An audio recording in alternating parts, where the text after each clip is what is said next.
जैसे western astrology है तो वैदिक एस्ट्रोलॉजी का क्या मतलब है? वैदिक एस्ट्रोलॉजी, वैदिक ज्योतिष को कह लीजिए कि ये वेदों का छठा अंग है। ये हमारे शरीर के 5 तत्व जिससे ये हमारा शरीर निर्मित हुआ पंचतत्व है, जिसको कहते सभी हैं। से इसका संबंध है। क्या ज्योतिष हमारे भविष्य बदल सकता है? देखिए, भविष्य को पूरे तरीके से बदल पाना तो मैं समझता हूँ कि संभव नहीं है, लेकिन जो घटना घटित होने वाली है, अगर हम ये समझें कि कोई वो जादू की छड़ी है और वो जादू की छड़ी घूमेगी, ऐसा नहीं वो है। नहीं होता। वो नहीं होता और ऐसा पॉसिबिलिटी मानना भी नहीं चाहिए कि कोई ऐसा आपके लिए कर भी सकता है। वृश्चिक राशि, इनको जान पाना संभव ही नहीं है। 4th हाउस जो है जन्म कुंडली का, जो 4th हाउस होता है वो मदर का मदर होता का है। होता है। तो अच्छा। मदर के हाउस का स्वामी कहाँ बैठा है? क्या वो शुभ ग्रहों के साथ है, अशुभ ग्रहों के साथ है? कहीं खराब घर में तो नहीं बैठ गया? कहीं उस भाव में ऐसी राशि तो नहीं है जो क्रूर है? मंगल की राशि भी क्रूर कही गई है। शनि की एक ऐसी दृष्टि है, 7वीं दृष्टि और 10वीं दृष्टि, जो सुरक्षा कवच की तरह काम करती है। शनि का काम है डिले करना। शनि मतलब शनय शनय। तो वो एक राशि में 2.5 वर्ष व्यतीत कर देते हैं। सबसे धीमे चलने वाले प्लैनेट हैं। राहु भोग देता है, विलासिता देता है। राहु आपके अंदर लालच हमेशा भर के रखता है।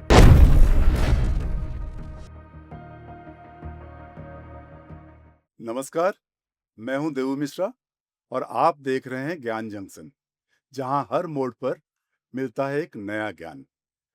जैसे कि आप लोगों को पता है कि पिछले कुछ एपिसोड से हम एस्ट्रोलॉजी पे बात कर रहे हैं और एस्ट्रोलॉजी को लेके डिफरेंट डिफरेंट एस्ट्रोलॉजर के साथ डिस्कशन कर रहे हैं।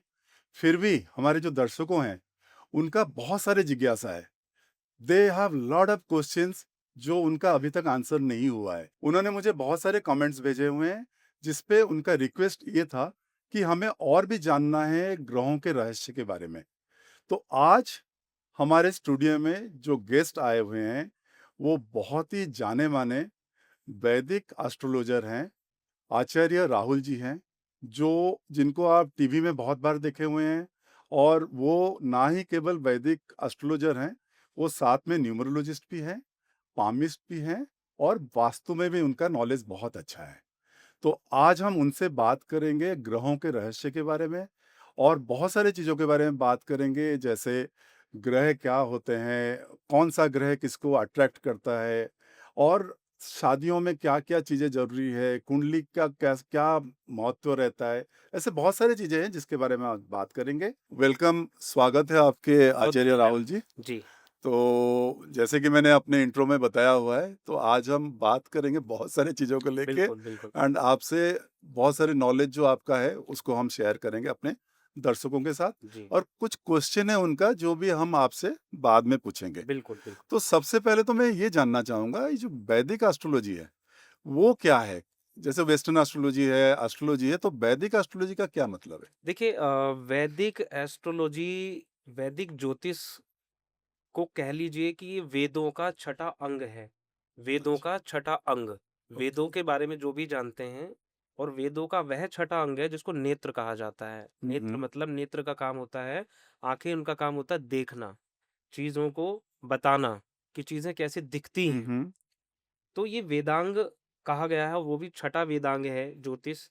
और ये काम कैसे करता है और ये किस तरह से व्यक्ति के जीवन को प्रभावित करता है।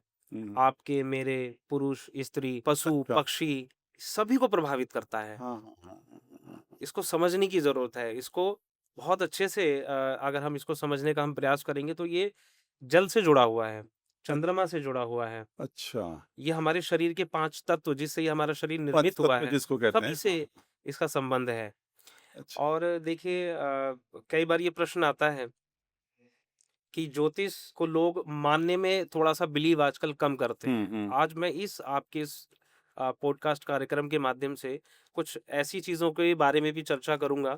आपका पहले फ़र्स्ट ऑफ़ ऑल मैं धन्यवाद करना चाहूँगा कि आपने मुझे एक मौका दिया आपने इस कार्यक्रम में आने का और बोलने का, अपनी बात रखने का। बिल्कुल। और ये ज़रूर मैं आज इस बारे में बात ज़रूर करना चाहूँगा कि इस कार्यक्रम के माध्यम से कि लोग ज्योतिष में बिलीव धीरे-धीरे आप देख रहे हैं कि कम हो रहा है। मैं उसी पे आने वाला हूँ अभी कि जी। वही क्वेश्चन मेरा है कि जो ज्योतिषी है, ये सच में भविष्य के बारे में कुछ बता पाता है? जी, या ये एक संभावनाओं पे मतलब बेसिस है, जी। उस बेस पे ये बात करता है? देखिए, मैं एक पौराणिक कथा है यहाँ पर एक उससे जोड़ करके इस बात बिल को पूरा कहूँगा भृगु ऋषि के बारे में सभी जानते हैं। भृगु ऋषि हैं ब्रह्मा जी के मानस पुत्र। दूसरे उनके मानस पुत्र हैं दक्ष प्रजापति। हुँ। इन दोनों का एक ऐसी कथा है, इन दोनों से जुड़ी हुई है, जिसमें माता सती का विवाह भगवान शंकर जी से होता है और भृगु ऋषि उस समय के नक्षत्र, ग्रह चाल सभी चीज़ों को जानकर बहुत बड़े ज्योतिषी जो ऋषि हैं, वो ज्योतिष का ये कह लीजिए कि का निर्माण करने वाले वही है। वही हैं। तो उन्होंने जब माता सती की जन्म कुंडली देख कर के बताया और कहा कि ये समय सही नहीं है इनका विवाह करने के लिए, जिनके साथ आप विवाह कर रहे हैं, ये इस समय नक्षत्र सही नहीं है, इनका विदा का समय सही नहीं है। उनकी बात को दक्ष प्रजापति ने मना करते मना हुए कर दिया, अच्छा। डिनाय कर दिया उस समय और वो विवाह नहीं हुआ, मतलब हुआ उसके बाद में बहुत सारी प्रॉब्लम्स आईं और आप सभी जानते हैं कि माता सती ने अपने आप को अग्निदाह में कर दिया था, कर दिया। बिल्कुल। हाँ, तो ये जो कथा है, ये स्वयं बताती है कि हम ज्योतिष को सिर्फ़ मानना नहीं है, उसको जानना भी बहुत ज़रूरी है। बिल्कुल। उसको मानने के साथ-साथ जानिए और वो फिर आपके लिए काम करती है। ओके। तो मेरा इस चीज़ से रिलेटेड और एक क्वेश्चन है, क्या ज्योतिष हमारे भविष्य बदल सकता है? देखिए, भविष्य को पूरे तरीके से बदल पाना तो मैं समझता हूँ कि संभव नहीं है। हुँ, हाँ, लेकिन जो घटना घटित होने वाली है, उदाहरण के रूप में हम ले लेते हैं कि अगर ऐसा प्रतीत होता है कि आने वाले कुछ 6 महीने में या 4 महीने में कोई सर्जरी या फिर कोई दुर्घटना दिख रही है जिसकी वज़ह से आपका ब्लड लॉस होगा। वो कोई ऐसी चीज़, कोई ऐसा इंसिडेंस दिख रहा है कुंडली में, जैसे मार्स का कोई आ रहा है पीरियड ऐसा, कोई चंद्र का कोई ऐसा पीरियड आ रहा है। बट है क्या कि उसको आप कुछ उपायों के माध्यम से, है ना? हुँ, कुछ हुँ। वैदिक उपाय, मैं वैदिक उपायों को प्रेफ़र करता हूँ, इसमें भी डिफ़रेंस है वैदिक उपाय और कोई भी उपाय या कोई भी चीज़ करने से पहले जब हम किसी डॉक्टर के पास जाते हैं, कंसल्ट करने जाते हैं, अपनी बीमारी या अपनी तकलीफ़ उनके साथ शेयर करते हैं, तो हमारा ट्रस्ट होता है। सबसे पहली चीज़ है, हमारा किसी भी उपाय को करने के लिए उस पर ट्रस्ट होना ट्रस्ट भी बहुत ज़रूरी है। बहुत ज़रूरी है। बिल्कुल। तो विश्वास के साथ, श्रद्धा के साथ अगर हम उस उपाय को करते हैं, तो वो ज़रूर काम करते हैं और वो फिर उस इंसिडेंस से जो आपका लॉस होने वाला है, उसको मिनिमाइज़ कर देंगे, छोटा कर देंगे। तो ये काम है उपाय का ज्योतिष में। तो अगर हम ये समझें कि कोई वो जादू की छड़ी है और वो जादू की छड़ी घूमेगी, ऐसा नहीं वो है, नहीं होता। वो नहीं होता और ऐसा पॉसिबिलिटी मानना भी नहीं चाहिए कि कोई ऐसा आपके लिए कर भी सकता है। हुँ। कोई अगर ऐसा आपको कर रहा है तो इट्स मीन वो ठीक नहीं वो है, कहानी बना रहे हैं, कहानी ऐसा बना कुछ नहीं है। हाँ, तो करेक्ट। जो जन्म कुंडली है, जी, तो उसमें आप सबसे ज़्यादा किसको इम्पोर्टेंट मानते हैं कि जो राशि है वो जी, नक्षत्र है जी, या राशि, राशि? इनमें जो लग्न है, जी। तो इनमें से सबसे ज्यादा प्रभावशाली क्या होता है? देखिए, तीनों ही अपने आप में बहुत महत्वपूर्ण हैं और जब मैं किसी भी जन्म कुंडली का हमें गणना करनी हो, विश्लेषण करना हो, तो तीनों चीज़ों की ज़रूरत है। लग्न व्यक्ति की पूरी जो बॉडी की संरचना है, उसके विषय में बताएगा। उसकी हाइट, वेट, पर्सनैलिटी, उसकी त्वचा का रंग, गोरा, काला, बाल कैसे रहेंगे, आँखों की रोशनी कितने समय तक रहेगी, हम्म। कैसी रहेगी, नाक कैसी रहेगी, कान कैसे रहेंगे। पूरा बॉडी का जो स्ट्रक्चर है, अच्छा। वो लग्न आपको निर्धारित करके बताएगा कि आप किस तरह से आपका वो रहने वाला है। नक्षत्र जो है आपकी प्रकृति, राशि और नक्षत्र ये दोनों आप व्यक्ति की स्वभाव के बारे में बताएँगे कि व्यक्ति लालची होगा, क्रोधी होगा, बहुत हम्म। जल्दी एग्रेसिव नेचर का होगा या बहुत सॉफ्ट सरल स्वभाव का होगा। ये सब हमें उसका नक्षत्र बताएगा और राशि के भी जो चंद्र राशि है, मून साइन जो है वो उसके बारे में हमें बताती है। तो राशि जो है, जो आपने चंद्र बोला, जी। तो क्या सूर्य के ऊपर भी? सूर्य राशि भी है। जो अभी आप वेस्टर्न ज्योतिष की आप बात कर रहे हाँ, हैं, हाँ। उसमें मून साइन की जगह पर वो लोग सन साइन को यूज़ करते हैं। सूर्य राशि को ही यूज़ करके वहीं से ही लग्न, वहीं से ही सब कुछ मान करके वो अच्छा। प्रेडिक्ट करते हैं। ओके। लेकिन मैं आपको बताऊँ सबसे प्राचीनतम जो ज्योतिष है भृगु ऋषि और पारा ऋषि की जब हम बात करते हैं, तो ये केवल मून साइन यानी जो चंद्र राशि है उसी को मान करके देखते हैं। देखिए मून साइन हमारे हिंदू धर्म में या ये कह लीजिए ज्योतिष की वैदिक ज्योतिष में हम्म। मून साइन सबसे इम्पोर्टेंट है क्योंकि मून से ही सब कुछ डिसाइड होता है। आपकी राशि, आपका जन्मकालीन नक्षत्र भी मून ही बताएगा। हम्म। आपका मून जो है, जो चंद्रमा है वही बताएगा कि आपका जन्म कौन से नक्षत्र में हुआ, आपका नाम किस राशि से रखना किस अक्षर से रखना चाहिए। अच्छा। ठीक है? ये मून ही बताएगा। तो मून साइन ज़्यादा इम्पोर्टेंट है अगर आप तीनों का अगर हम ज़्यादा सोचें, बट अपनी-अपनी जगह पर तीनों का महत्व है। तो एक बार हम ग्रहों के ऊपर भी बात करते हैं। जी, जैसे कौन सा ग्रह किस दूसरे ग्रह को अट्रैक्ट करता है, या मैं दूसरे लैंग्वेज में बोलूँ तो कौन-सा कुंडली जी, किसी और कुंडली को अट्रैक्ट करता है? अगर हम शादी की बात करें, जी। तो किस तरह से ये होता है बहुत मतलब? आसान शब्दों में इसको हम समझ सकते हैं, बहुत ही सरल शब्दों में समझेंगे इसको। देखिए जो ऑपोजिट जो जेंडर होता हाँ है, जी। ह्यूमन्स में भी, हम मानव लोगों में भी ऐसा देखते हैं हम लोग कि ऑपोजिट जेंडर की तरफ हमारा अट्रैक्शन होता है। अगर मेल है वो फीमेल की तरफ और फीमेल है वो मेल की तरफ। ऐसे ही प्लैनेट्स में भी होता है। प्लैनेट्स की राशियों में भी ऐसे ही होता है। हम जब सबसे पहले बात करेंगे शुक्र की। हाँ, हाँ। शुक्र स्त्री तत्व ग्रह है। अच्छा। उसकी जो प्रकृति है, जो नेचर है, वो स्त्री तत्व कहा गया है। हाँ, हाँ। मंगल जो है वो पुरुष तत्व कहा गया है। तो अब अच्छा। यहाँ पर जो मंगल की राशियाँ हैं, जैसे मेष राशि हो गई, वृश्चिक राशि होगी। शुक्र की राशियाँ हैं, वृषभ राशि होगी, तुला राशि होगी। तो वृषभ राशि वाले हमेशा मेष राशि वालों की तरफ अट्रैक्ट होंगे। ओह! बहुत इंटरेस्टिंग है। अच्छा, वृषभ राशि वाले वृश्चिक राशि वालों की तरफ अट्रैक्ट होंगे। अच्छा, और ओके। इसी प्रकार से वो भी वृषभ राशि यानी शुक्र की राशियों की तरफ आकर्षित होंगे। तो इसी तरीके से ये पूरा सिस्टम। तो जब हम शादी की बात करते हैं, तो जब हम जन्म कुंडली को मिलाते हैं, क्या पहली बात तो है कि मिलाना चाहिए कि नहीं मिलाना चाहिए? बिल्कुल, बिल्कुल सही। और अगर मिलाना है, तो क्या यही सब चीज़ें दिखा जाता है उसमें? जी। देखिए सबसे पहले ये एक और चीज़ मैं इस कार्यक्रम के माध्यम से बता दूँ। बहुत कम लोगों को पता है। एक अष्टकूट की मैचिंग होती है, जिसमें कहा जाता है कि 36 गुण होते हैं, उसमें से 18 मिलने कंपल्सरी हैं। हुँ। लोग उसको मैच कर लेते हैं, कहते हैं कि जी 25-26 गुण मिल गए, 30 मिल गए, बहुत बढ़िया हो गया। हमारे स्टूडियो में जितने लोग हैं, बहुत सारे यंग बच्चे हैं यहाँ पे, उनको बहुत इंटरेस्ट है इसमें। तो उनको अभी सुनना है, तो आप बताइए थोड़ा जी। डिटेल में तो इसको अब क्या है कि वो गुण मिलाए हमने, 25-26 गुण मिलाए और गुण मिला के हमने कह दिया कि भई ठीक है, तो बड़ा अच्छा मैच हो गया क्योंकि 18 से तो ज़्यादा ही मिल गए। लेकिन ऐसा नहीं है। इंडिविजुअली हमें मेल और फीमेल दोनों की कुंडली को, इंडिविजुअल जो उनकी कुंडली है, उनकी लग्न कुंडली को देखना ज़रूरी है, उनका D9 चार्ट देखना ज़रूरी है, नववांश पत्रिका को देखना बहुत ज़रूरी है। नववांश पत्रिका कैसे? अगर मेल की कुंडली है तो उसकी लाइफ में जो पार्टनर आएँगे वो D9 चार्ट पहले से डिसाइड कर चुका। अच्छा। कहते हैं ना कि जोड़ियाँ ऊपर से बन के आती हैं, हुँ, सुना हुँ, होगा आपने भी। हुँ, बिल्कुल। तो ये ऐसे ही नहीं कहते, क्योंकि जब उस जातक का, जैसे आपका या मेरा जब जन्म हो गया ना, तो मेरा पार्टनर तभी डिसाइड हो गया। उसकी क्या अच्छा। हाइट होगी, क्या वेट होगा, क्या पर्सनैलिटी होगी, कौन से प्रोफ़ेशन से होगा, किस माध्यम से मिलेगा। हुँ, हुँ। मैं कॉलेज में पढ़ने जाऊँगा, मुझे वहाँ मिल जाएगा, या मैं जॉब करने जाऊँगा, मुझे वहाँ मिलेगा, या फिर मेरी अरेंज मैरिज होगी, है ना? या मेरी लव मैरिज होगी, ये सब पहले डिसाइड हो चुका। अब मैं उसके ऑपोज़िट अगर कहीं जाता हूँ, हुँ, तो हुँ। उसका परिणाम क्या होता है? शादियाँ तो टूटती हैं, टूटती है, डिवोर्स। खराब होते हैं, आपस हाँ, में रिलेशन खराब हो जाते हैं, अच्छा। या प्रेम संबंध आप देखते हैं बीच में बड़ा अच्छा रिलेशन चला 8, 10, 12 साल, 15 साल और उसके बाद फिर खत्म। खराब हो गया। हाँ, हाँ, हाँ। ये इसका रीज़न है। इसलिए कुंडली बहुत इम्पोर्टेंट है, उसका D9 चार्ट यानी नववांश कुंडली जब जिसको कहते हैं, अच्छा, जीवन साथी, वो पहले से प्रिपेयर होके आती है। वो इसीलिए कहा गया है कि अच्छा, रिश्ते जो हैं वो ऊपर से बन के आते हैं, बन के बस आती है। हमें मानना ज़रूरी है, जानना ज़रूरी है। और मैं ये नहीं कहता कि आप आँख बंद करके इस बात को, मेरी बात को मान लीजिए। आप इसको इम्प्लीमेंट करके देखिए, फिर चेंजेज़ ना आएँ, आपको खुद चेंज ना लगे, तब आप मुझे बताना। आपका लाइफ़ पार्टनर, जो आप सक्सेसफुल मैरिज देख रहे हैं, अगर आप भी अपने आस-पास में, आप उनका मैच निकाल के देखिए दोनों का।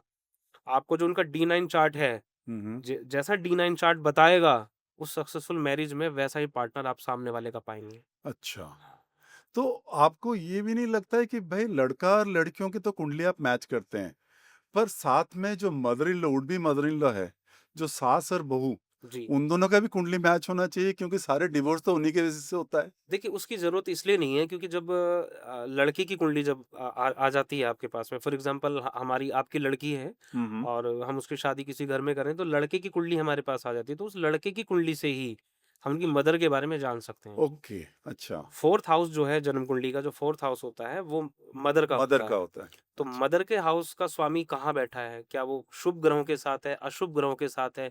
कहीं खराब घर में तो नहीं बैठ गया? कहीं उस भाव में ऐसी राशि तो नहीं है जो क्रूर है? क्रूर मीन्स, अच्छा, क्रूर मतलब जो थोड़ा डिफ़िकल्ट होता है? या एग्ज़ैक्टली, मतलब क्रोधी हो हाँ, हाँ, जाएँगे। हाँ, तो जो हाँ। लोग क्रोधी होंगे, जो बिना वजह कारण गुस्सा करेंगे, तो उनका रिश्ता तो किसी के साथ भी अच्छा तो नहीं ये हो जो सकता। क्रूर राशि है, ये सूर्य एक है? मंगल की।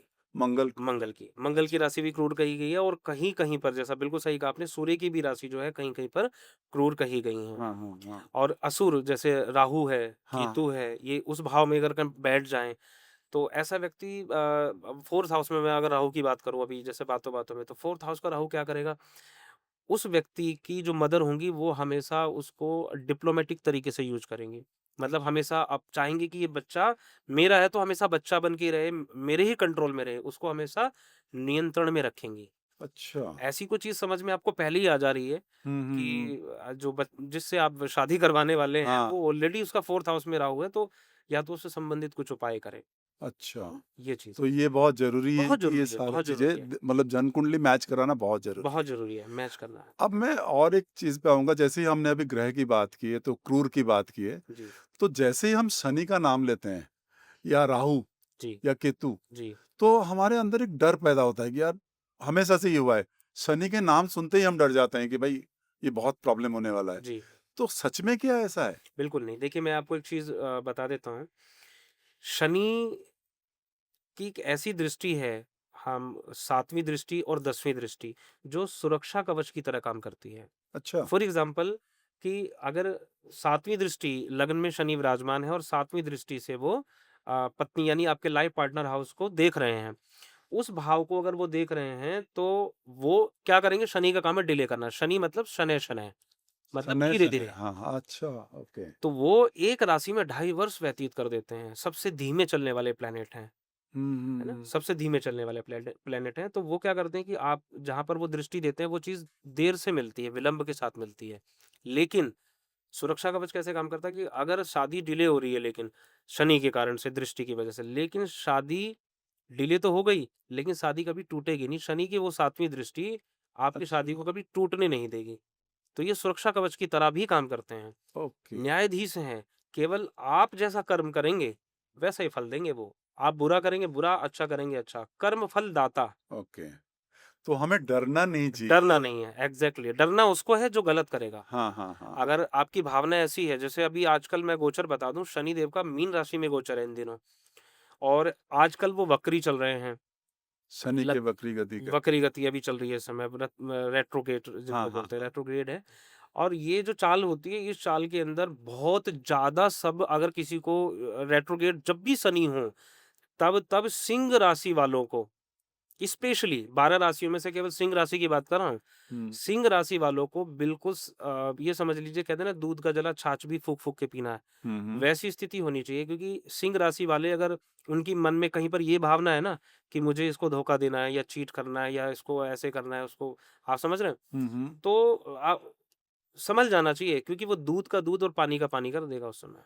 अच्छा, हाँ, तो जैसे आपने अभी गोचर की बात की है, तो मेरा एक सवाल है मेरे व्यूअर्स के एक्चुअली समझने के लिए है जी, कि दशा और गोचर जो है, जी। वो क्या है? मतलब उसका थोड़ा-सा सिंपल लैंग्वेज में हमें समझा दीजिए बिल्कुल, कि मैं समझा देता हूँ। देखिए, दशा और गोचर, दशा का मतलब है जो, मैं एक उदाहरण देके मैं आपको हाँ जी, समझाना बिल्कुल। चाहूँगा।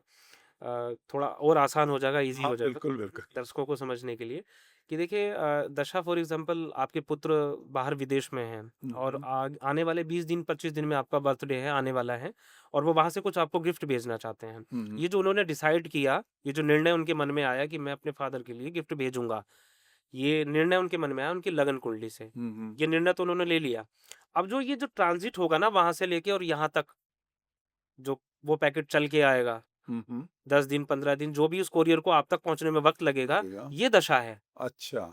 अब इस दशा में वो किस-किस प्रोसेस से गुज़रेगा, हाँ, हाँ।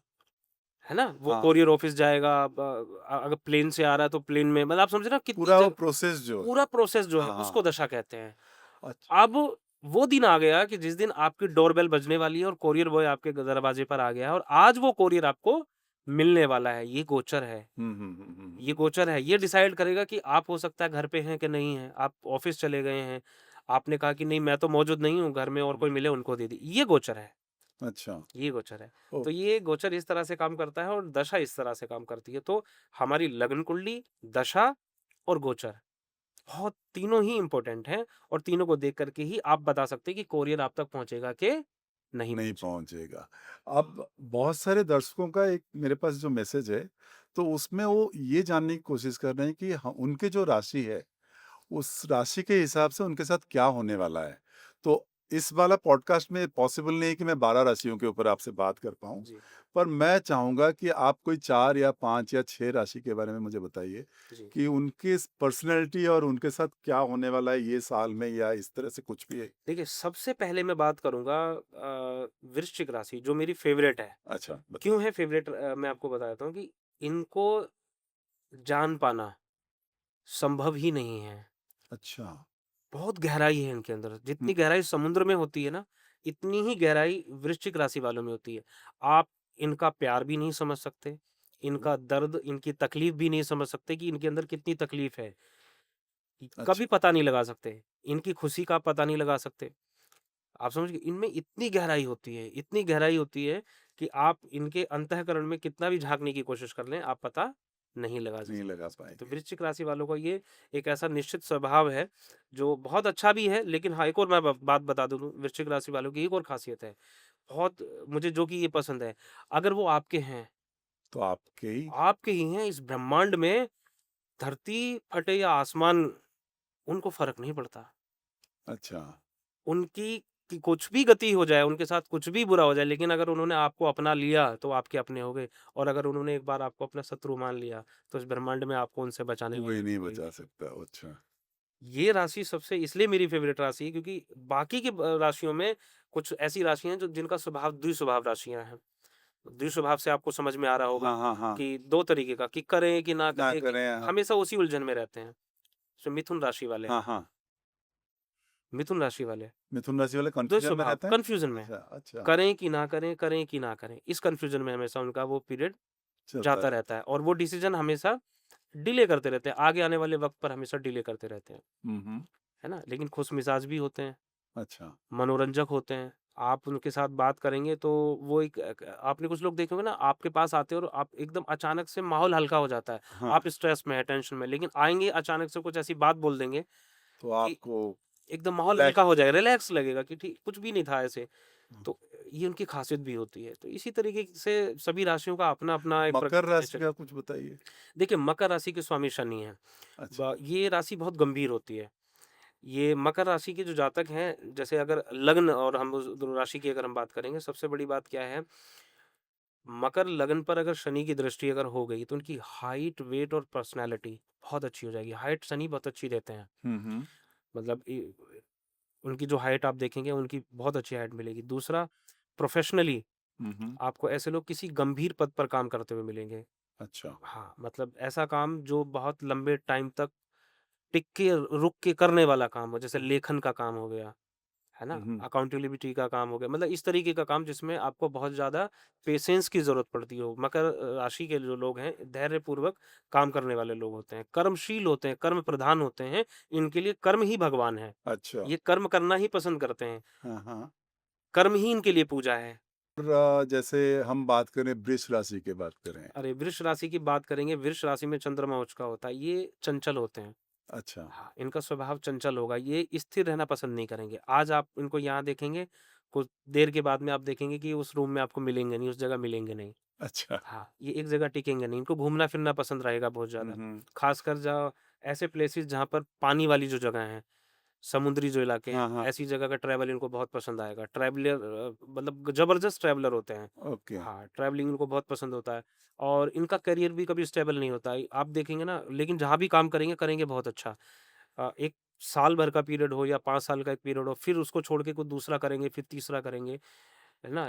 इस तरीके का इनका मतलब स्टेबिलिटी नहीं होती इनकी और लाइफ। 1-2 राशि ले लेते हैं, जैसे मीन राशि या मीन राशि धर्म की राशि, अच्छा, देवगुरु बृहस्पति की राशि, सब बहुत प्यारी राशि। मीन राशि के लोग आप कभी भी देखना हमेशा अध्यात्म की तरफ, मोक्ष की तरफ, धर्म की तरफ, है ना? अध्यात्म की इस तरफ उनकी रुचि बहुत ज़्यादा रहेगी, ज्ञान कारक राशि है। अच्छा, मीन राशि जिनकी होगी ज़्यादातर आप चाहे वो उनका प्रोफ़ेशन हो या ना हो, लेकिन वो आपको हमेशा पढ़ाते हुए मिलेंगे।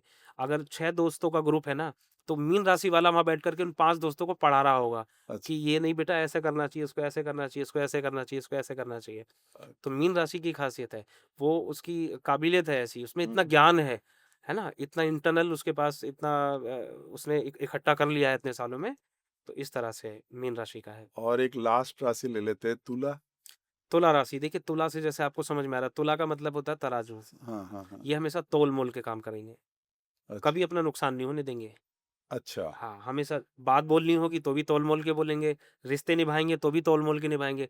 अपना पलड़ा इनका हमेशा भारी रहता है, मतलब ये हमेशा तोलेंगे और अपने आप को ऊपर रखने का प्रयास करेंगे, हाँ, ठीक है? अपने आप को हमेशा ऊपर रखना चाहेंगे, कभी नीचे झुकेंगे नहीं और हमेशा अपना फ़ायदा, ये अपने हमेशा फ़ायदे के लिए आगे बढ़ते हैं। तो ये बुरा ना माने, तुला राशि वालों का स्वभाव ऐसा है। ठीक है? तो तो एक चीज़ और एक मुझे बताइए, अब तो राशि की बात हुई है, जी। पर जो लोग ज़्यादा पूजा-पाठ करते हैं या ज़्यादा साधना करते हैं, ये सब करते हैं, तो क्या उनके ऊपर कोई ग्रहों का जो एडवर्स इफ़ेक्ट है, जी। तो वो क्या रहता है या कम हो जाता है? अध्यात्म की जैसे आप बात कर रहे हैं, जिनकी रुचि अध्यात्म में आ जाती है ना? या पूजा पाठ ज़्यादा करते हैं। सबसे पहले जान लीजिए कि जो हमारी कुंडली का 12th हाउस होता है, 12वां घर। हुँ, हुँ। पूजा का मतलब क्या है? आप जानते होंगे, अध्यात्म का मतलब है कि इस सांसारिक भौतिक जीवन से अपने आप की दूरी हो जाना। हुँ, हुँ, हुँ। हम दूर दूर यानी हमारा जो डिटैचमेंट है, वो सांसारिक भोग और सुख से दूर जाने हट लगता है। हाँ, तो 12th हाउस उसका कारक है और उस भाव में अगर केतु बैठा हो और जुपिटर बैठा हो, अगर केतु 12वें में बैठ गया, तो ऐसा व्यक्ति तांत्रिक बन जाएगा, अघोरी बन जाएगा, नागा साधु बन जाएगा। अच्छा, और अगर जुपिटर बैठा हो, तो वो संत बन जाएगा, जिसकी साधना चल रही है शांति से, योगी से, योग करने से, हाँ, मेडिटेशन करने से। होती है ना साधना भी 2 प्रकार की होती हैं, बिल्कुल, हाँ, तंत्र साधना है, एक मंत्र साधना है। मंत्र हाँ, तो जो तंत्र साधना वाले हैं वो केतु की तरफ से जाते हैं, लेकिन केतु भी आपको वहीं ले जाएगा डिटैचमेंट की तरफ ही। और राहु भोग देता है, विलासिता देता है, राहु आपके अंदर लालच हमेशा भर के रखता है।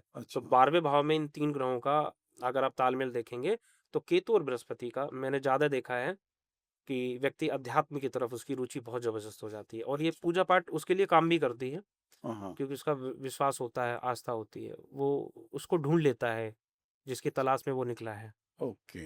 वो उसको प्राप्त कर लेता है। ठीक है, ये तो हो गया जो आपने बताया अभी, पर उसके ऊपर मेरा एक क्वेश्चन होता है जी। कि 2025 जो है, इसमें बहुत सारे आपदा हो रहा है, बहुत सारे हादसा हो रहा है, तो ये कोई कह रहा है 2026 जुलाई तक चलना है, कोई कह रहा है 2027 तक चलना है। जी। तो क्या ये ग्रहों की कोई पोज़ीशन के ऊपर डिपेंड करता है? क्या हुआ है जिस वज़ह से ऐसे हो रहा है? जी, देखिए 2025 की शुरुआत होते ही सबसे पहले शनि ने जो राशि परिवर्तन किया, अच्छा, हाँ, जो राशि परिवर्तन शनि का हुआ और बहुत कई ग्रहों के राशि परिवर्तन हुए।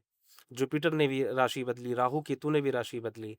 तो जैसे ही ये 4 बड़े प्लैनेट हैं, 18 महीने राहु एक राशि में रहता है, हुँ, 2.5 साल शनि रहते हैं, बृहस्पति लगभग 1 साल के करीब एक राशि में अपना समय बिताते हैं।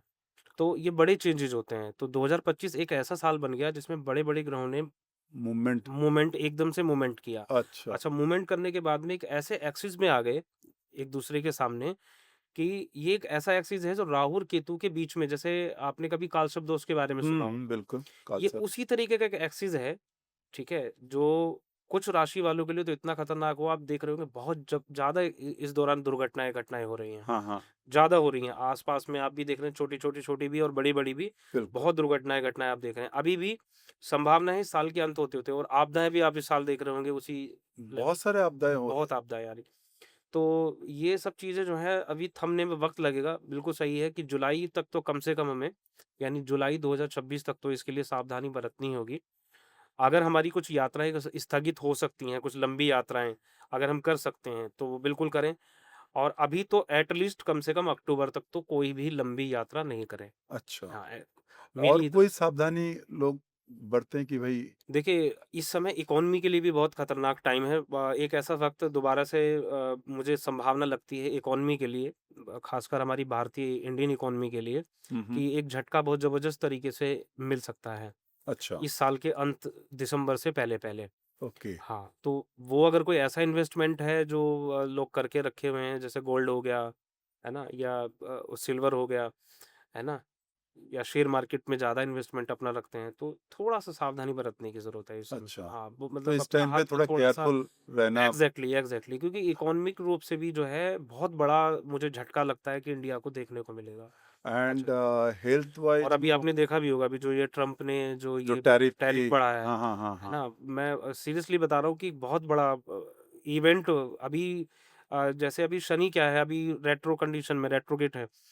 अब ये मार्गी होंगे, जब ये वक्री मार्गी जब होते हैं ना, आगे-पीछे जब होते हैं, बड़ा प्लैनेट है और हम्म। जब भी चेंज आगे या पीछे करता है ना, तो ज़रूर बहुत बड़ा इवेंट अपनी अपने साथ लेके आता है। अच्छा, हाँ, और ख़ासकर इकोनॉमी के लिए तो बहुत ज़बरदस्त है। तो उथल-पुथल होने वाला है उथल-पुथल होगी। बहुत। मंगल ने जो पड़ोसी देश हैं, हाँ, हाँ। उनके साथ अभी देखो जैसे पहलगाम वो हमला हो वाह! गया, तो बिल्कुल। इधर से स्ट्राइक हुआ। हुँ। तो इसी तरीके के और पड़ोसी देशों के साथ में भी बांग्लादेश के साथ एक मुझे लगता है कि बड़ा इवेंट हो सकता है अच्छा। इंडिया का। हाँ, बहुत बड़ा इवेंट, कुछ ऐसी घटना जो है वो दिख रही है। हुँ। तो ये सब चीज़ें हैं जो अंतर्राष्ट्रीय स्तर पर भी इन ग्रहों के चेंजेज़ आपको देखने को मिलेंगे। केतु मंगल के साथ जब तक रहा तब तक बस पड़ोसियों के साथ हमारा युद्ध बना ही रहा। हाँ, ऐसी बिल्कुल। स्थिति थी कि आज हो जाए। हाँ, हाँ। वो तो किस तरह से, क्योंकि ज़्यादा टाइम केतु मंगल साथ रहते नहीं हैं। अच्छा, है ना? 28-30 दिन का पीरियड होता है, वो उसके बाद फिर राशि बदल लेते हैं। आप अच्छा। सोचिए अगर उसी राशि में उतने दिन रहते तो दुनिया की कोई ताकत युद्ध को रोक रोक नहीं नहीं सकता पाती। था। अच्छा। तो ये प्लैनेट का प्रभाव है, देख लीजिए आप। फिर क्यों नहीं हुआ उसके बाद? तब ऐसी संभावना थी कि उधर से ड्रोन आ रहे हैं, इधर से ड्रोन आ रहे हैं। हाँ, हाँ। फिर क्यों रुक गए? हाँ। उधर से कह रहे हैं कि ट्रम्प ने कहा कि भई हाँ, उसने रोक लो। रोक लो। कुछ नहीं हुआ ऐसा। मोदी साहब कह रहे हैं कि भई ऐसा कुछ हुआ ही नहीं। हाँ, हमने खुद ही रोक लिया। तो ये सारे ग्रहों का ही खेल है जो बिल्कुल है। हो रहा है। आखिर में मैं एक क्वेश्चन और आपको करूँगा और उसके बाद हम पॉडकास्ट को यहीं पे ख़त्म करेंगे। जी। वो क्वेश्चन ये जो मेरा फ़ेवरेट भी क्वेश्चन है कि आजकल एआई का ज़माना आ गया है। तो आपको क्या लग रहा है कि एआई जो है वो एस्ट्रोलॉजी को भी टेक ओवर करने वाला है? जैसे चैट जीपीटी हो गया या बहुत सारे ग्ok है, ये सारे हैं। तो ये क्या आपको हेल्प करने वाला है या आपके लिए देखिए, मैं चैलेंजिंग है? एक चीज़ बताता हूँ आपको कि एआई जो है, एआई आर्टिफ़िशियल इंटेलिजेंसी, और जब आप बहुत अच्छे से पढ़ेंगे ना, तो जैसे हर एक युग का अंत हुआ था। सतयुग का भी अंत हुआ, द्वापर का भी, तो उसका एक कारण बना। कलयुग के बारे में साफ-साफ कहा गया है कि कलयुग का जो अंत होगा, उसका अंत करने का कारण बनेगी टेक्नोलॉजी। अच्छा। टेक्नोलॉजी की वजह से कोई वो विश्व युद्ध नहीं होंगे कि हाँ, युद्ध होगा उससे खत्म होगा। टेक्नोलॉजी से ही सब कुछ खत्म हो जाएगा। अच्छा। कहीं बाहर जाने की ज़रूरत नहीं है, आप कमरे में बैठे-बैठे युद्ध लड़ जाएँगे और एक आदमी बैठा-बैठा वहीं से सब खत्म कर देगा। कोई परमाणु बम चलाने की भी ज़रूरत नहीं पड़ेगी, टेक्नोलॉजी से ही पूरा अपने आप खत्म हो जाएगा। तो एआई एक ऐसा ही खतरा है, केवल हमारे प्रोफ़ेशन के लिए नहीं है, और हमारे लिए तो खतरा इसलिए नहीं है, देखिए मैं आपको उसका रीज़न बता देता हूँ। कि मैं एक अपना खुद का एक्सपीरियंस शेयर कर देता हूँ आपके साथ में। मैंने बिल्कुल। खुद अपनी जन्म कुंडली चैट जीपीटी को दी कि भई मेरी ये कुंडली है और इसके बारे में मुझे बताइए। तो उसने सबसे पहले मेरी राशि मुझे गलत बता दी। मेरी महादशा जो चल रही थी वही उसने गलत बता दी। तो फिर मैंने उसको ठीक करके बोला कि ये नहीं, मेरी तो इस समय ये राशि है और इस समय मेरी ये दशा महादशा चल रही है। तब उसने अच्छा सॉरी, फिर अब इसको मैं ठीक करके फिर मैं आपको, तो मुझे उसको 10 बार उसको ठीक करना पड़ा, तब जाके मुझे वो थोड़ी इन्फॉर्मेशन दे पाया, और उसमें भी जो कुछ खराब बात थी वो तो उसने मुझे बताई ही नहीं, जो मुझे दिख रही थी कि मेरे इस टाइम पर मुझे ऐसा कुछ होने वाला है, ऐसा मुझे लग रहा है। जनरली भी लग रहा है, मैं कोई कुंडली की बात नहीं कर रहा कि मैंने अपनी कुंडली देख के पता लगाया। जनरली भी मुझे लग रहा है कि कुछ मुझे हेल्थ इश्यू है, जो ये बता नहीं रहा है, और बहुत बड़ा हेल्थ इश्यू है। इसको इस समय करने की ज़रूरत है, लेकिन उसने कुछ बताया नहीं। नहीं बताया, अच्छा। तो नहीं, खतरा है, कोई खतरा इससे नहीं है, क्योंकि ये क्षेत्र ऐसा है कि देखिए ये खुद में एक अपना एक सागर है। और इस सागर में कोई टेक्नोलॉजी कोई गोते लगा जाए तो संभव ही नहीं है। थैंक यू सो मच आचार्य जी। बहुत अच्छा रहा हमारा ये डिस्कशन जी, और मुझे उम्मीद है फिर हम आपको एक बार गेस्ट करके बुलाएँगे जी। और आपसे और भी बहुत कुछ जानेंगे ग्रहों के बारे में। बिल्कुल। बहुत-बहुत धन्यवाद आपका भी। थैंक नमस्कार, यू। नमस्कार।